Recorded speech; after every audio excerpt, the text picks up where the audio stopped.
এটা হচ্ছে আবু বকর রাদিয়াল্লাহু তাআলার মসজিদ। বেসিক্যালি এটা ছিল আবু বকরের বাড়ি পাহাড়ের উপরে। তো উনি ওয়াকফ করে গিয়েছিলেন বা ইচ্ছা পোষণ করেছিলেন যে এইটা পরবর্তীতে এই মসজিদে হারামের অংশ হয়ে যায়। এটা হচ্ছে মসজিদে হারাম এবং ঠিক তার উল্টা পাশেই এই যে ক্লক টাওয়ারের পাশেই হচ্ছে এই যে ম্যাকডোনাল্ডস বা কেএফসির উপরে এটা হচ্ছে আবু বকর মসজিদ এবং সেম ডিজাইনের এখানেও মসজিদ আছে। বেসিক্যালি এটা পুরোটা আবু বকরের বাসস্থান ছিল, ওনার জায়গা ছিল, পাহাড় ছিল, ওনার মালিকানাধীন। তো ওইখানে এখন কনস্ট্রাকশন বা রিনোভেশনের কাজ চলছে, এখন শুধু এই পোর্শনটা খোলা আছে।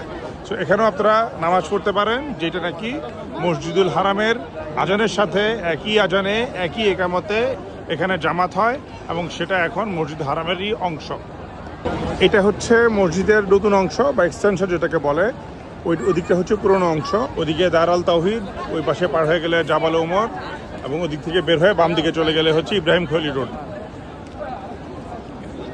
এখন বিকেলবেলা এই যে আমার বন্ধু বান্ধব আসছে, দেখতেছে। আপনাদের কাবা কালকে দেখছেন, আলহামদুলিল্লাহ উমরা করছেন, ফিলিংসটা কেমন? খুবই ভালো, খুবই ভালো, খুবই ভালো লাগলো এখানে এসে এবং আপনার নেতৃত্বে আমরা চমৎকারভাবে দেখলাম, নামাজ পড়লাম, দেখলাম মানুষ কীভাবে স্বতঃস্ফূর্তভাবে এখানে নামাজ পড়তেছে। এখানে এখন তো ভিড় কম, মাগরিব এশার সময় বা ফজর সময় তো দেখছেন কয়েক লাখ মনে হয় মানুষ এখানে ছিল, হাঁটা যাচ্ছিল না ভিড়ে। ফজরের নামাজে ছিল মনে হয় কত লাখ, আমি ফজরের নামাজে এত লোক দেখি না পৃথিবীতে, এত লোক দেখেন না, স্বাভাবিক। দুনিয়ার সমস্ত মুসলিম, এটা হচ্ছে সেন্টার, এখান থেকে ইসলাম ছড়াইছিল। সো এখানেই মানুষ আসে এবং একবার আসলে বারবার আসতে মন চায়।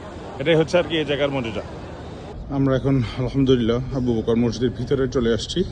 মসজিদের ভিতরে যদি এদিকে একদম সামনের দিকে চলে আসেন, দেখেন এখান থেকে খুব সুন্দরভাবে ওদিকে জাবালে ওমর এবং সামনে মসজিদুল হারাম পুরোটা দেখা যাচ্ছে, সুদৃশ্য মিনারগুলো এবং চত্বরটা, সামনের বাইরে যে সাদা চত্বর সেটা এখান থেকে পুরোটা দেখা যাচ্ছে।